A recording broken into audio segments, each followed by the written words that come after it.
Hello mga kamamshi! Sa video na ito ay tuturuan ko na naman kayong magluto ng mura pero masarap na ulam. Ito po ay pangmasa lamang kaya bawal po sa mga masiselan. Pero super sarap po nito at pihadong magugustuhan ninyo.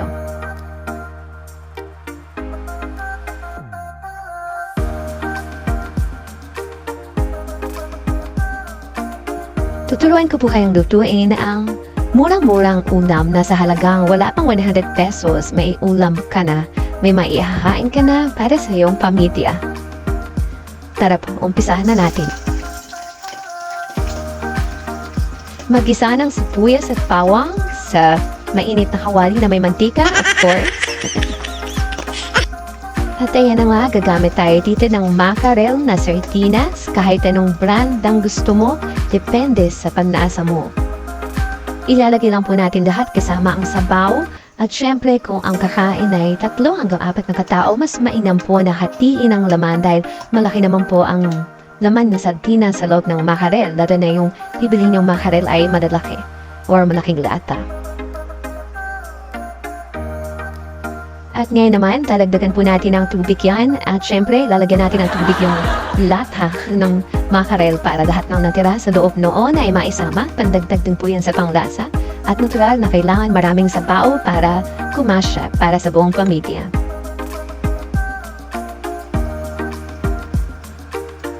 Habang pinakuluan, lagyan na po natin ng panimpla kagaya ng asin, pamintang pino, at syempre po gagamit tayo dito ng sinigang mix. Ito po ay magbibigay ng twist sa mackerel na ating niluluto. Ito po ang magsisilbing pampasarap at magiging special ang ating niluluto dahil dito sa sinigang mix. Original po ang gamitin ninyo at wag po sana'y may gapi dahil medyo hindi siya appropriate para dito sa isda or sa mackerel.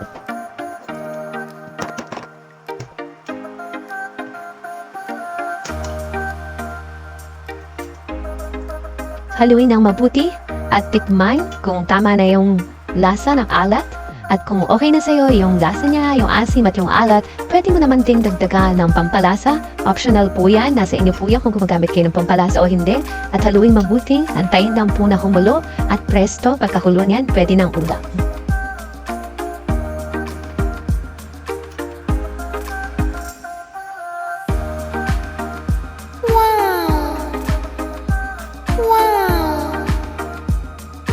Ayan na nga po, nakahain na ang ating mackerel na sinigang.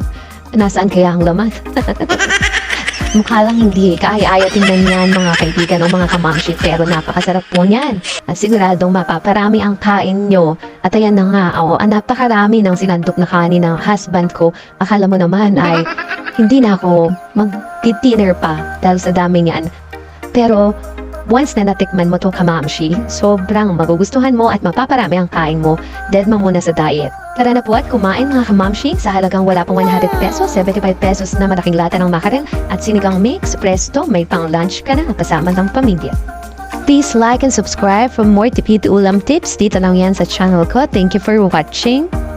Tandaan, lagi mo ipagpasalamat sa Diyos, ano man ang nakahain sa hapagkainan.